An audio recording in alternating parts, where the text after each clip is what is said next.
महत्वाची बातमी घड्याळ आणि राष्ट्रवादी पक्ष हे अजित पवार यांना मिळालेला आहे। राष्ट्रवादीची मालकी आता अजित पवारांकडे।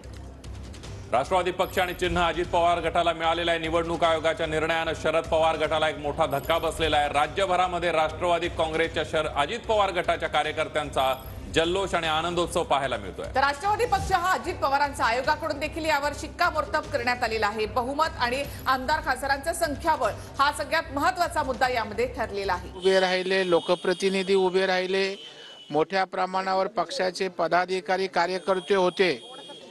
तशाच पद्धतीनं मोठ्या संख्येनं आमदार खासदार पक्षाचे पदाधिकारी यांचं समर्थन अजितदादांना होतं आणि म्हणून स्वाभाविकपणे कायद्याच्या सगळ्या प्रक्रिया पार करत सगळे पुरावे तपासून आयोगाचं असं निवडणुकीचं मत झालं असणार आणि त्या आधारे जो निकाल मिळाला आहे त्यामुळे निश्चित आमच्या महायुतीत आम्हाला आनंदच होईल। कारण शिंदे साहेबांची शिवसेना त्यांना धनुष्यबाण मिळालं, बाळासाहेबांचा हिंदुत्वाचा वारसा त्यांच्याकडे आला।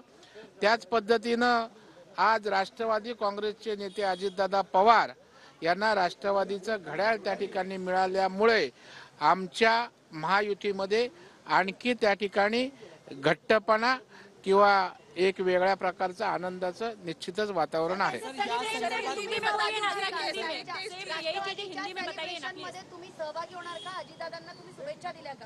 नाही, 100% अजितदादांना आमच्या शुभेच्छाच मनापासून राहतील।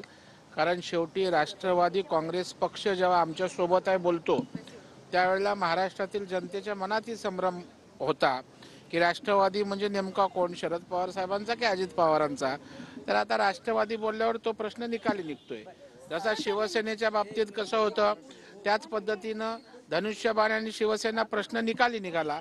त्याच्यामुळे लोकांच्या मनामध्ये जी संदिग्धता होती ती यामुळे निघून गेली।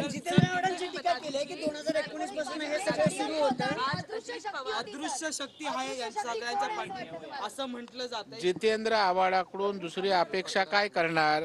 जितेंद्र आव्हाड, संजय राऊत हे सकाळी उठल्यावर टीका करण्याशिवाय 4 चांगल्या विकासाच्या गोष्टी, समाजाच्या हिताच्या 4 गोष्टी बोलल्या तसं कधीच आढळलं नाही। मत्सरानं टीका टिप्पणी टोकाच्या त्या ठिकाणी करायच्यात आणि त्याच्यामुळे आता चिन्ह गेल्यावर आपण आव्हाडांकडून अपेक्षा कशी करता की त्यांनी चांगलं बोलावं? आता त्यांना एवढा पोटशूळ झाला असेल ती मळबळ त्यांना बाहेर काढावीच लागणार ना।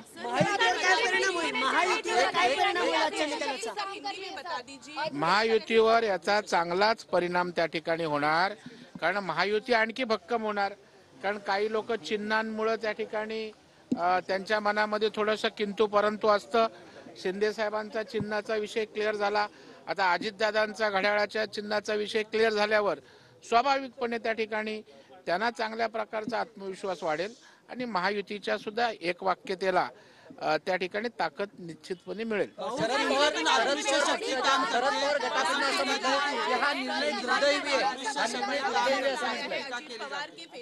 त्यांची दृष्टी त्या ठिकाणी जरा नाजूक झालेली आहे। त्याच्यामुळे त्यांना अदृश्य गोष्टी त्या ठिकाणी कशा दिसतात हा खरा प्रश्न आहे। आता टीका टिप्पण्या करणं आणि अशा प्रकारच्या कोट्या करणं, कुठल्या तरी नेत्याला समोर धरून त्या ठिकाणी या अदृश्य शक्ती काम करतायत अशा प्रकारचं परसेप्शन क्रिएट करण्याचा केविलवाना प्रयत्न त्यांचा आहे। परंतु मला वाटतं बूंद से गई व हौस से नहीं आती। दोन्ही पक्ष दोन्ही नेत्यांकडे आलेत, चिन्हही आलंय।